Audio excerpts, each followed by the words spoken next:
In today's class, I'd like to continue our discussion of sleep. Today, we'll discuss the reasons why we sleep. In other words, we'll answer the question, why do people sleep?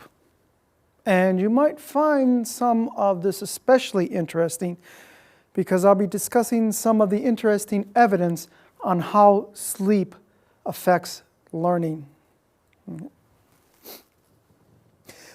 We all know how it feels when we need sleep. We feel drowsy. We have trouble concentrating. But why do our bodies need sleep? It's a good question. Let's look a bit at some of the reasons. Scientists continue to do studies to learn more about exactly why humans need sleep. Interestingly enough, they aren't 100% sure.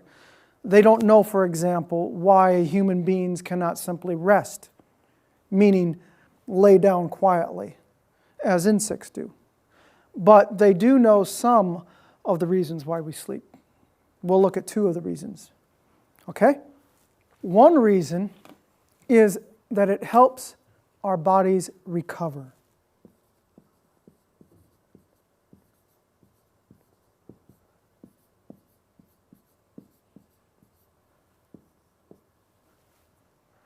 Sleep helps the body recover from all the work it did while the person was awake. This makes sense, right? Because we all know how bad we feel when we suffer from sleep deprivation. Okay. Studies show that there is another interesting reason why we sleep.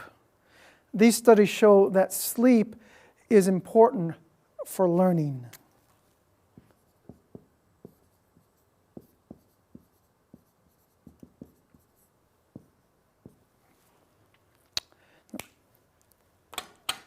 It aids or helps learning. Well, let's look at how this works. As a person sleeps, the brain continues to work.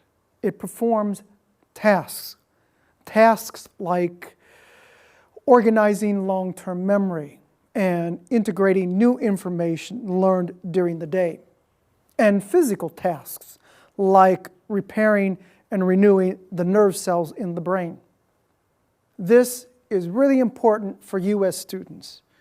You'll be interested to know, in some experiments, a person trying to learn something doesn't actually learn it and improve the knowledge until after they have had more than 6 hours of sleep. And listen to this. It's surprising.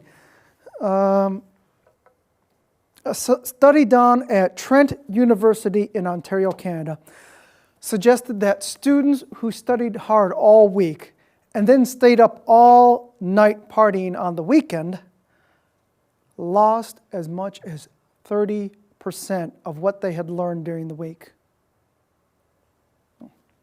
Why do you think this is true? It seems the brain needs time to file away some new information and skills in the proper places in the brain so that they can be found and used later.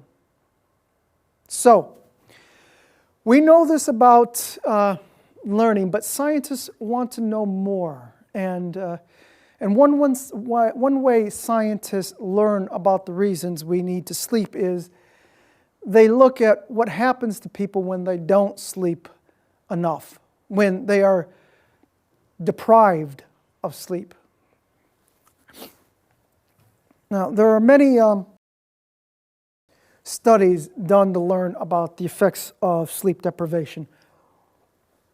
And these studies all show the same thing. Over time, sleep deprivation can have serious side effects.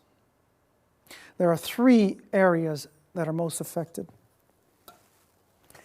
There is impairment of our thinking ability, an impairment of our physical abilities, and also our moods, our psychological condition. is affected. Now let's look at some examples of how the thinking ability of the brain is affected by lack of sleep. Okay. Now this diagram of the brain, I'd like to look at just one part of the brain, the frontal lobe, the part of the brain that is at the forehead. Right here. You see it? Now right there at the front of the brain. So what does the frontal lobe do? Well, it helps the body with speech and with creative thinking. There have been some interesting studies that show that there is less activity in the frontal lobe when people are sleep deprived. So this means that people who are sleep deprived have difficulty with functions performed in the frontal lobe. So for example, when speech is affected, people are less able to speak clearly. Now, this means that their speech is slurred. They stutter or speak in a flat, monotone voice. They also speak at a slower than usual pace. Now, another example is sleep-deprived people don't have the speed or creative abilities to cope with making quick and logical decisions. And once they have made the decisions, they don't act on them very successfully. Studies have also shown that a lack of sleep impairs people's ability to focus on several different but related tasks at one time. This means, for instance, that tasks are done but more slowly and less efficiently. A good example of this is that a person can react to a complex problem, but similar to verbal tests, they will probably pick an unoriginal or easy solution. So you can see how important sleep is to the brain and to your performance in class and on tests, where speaking clearly and having creative answers are both very important skills. So for those of you who usually burn the candle at both ends, I want you to go home tonight and get a good night's sleep after you cram for tomorrow's quiz, of course. I'll see you tomorrow.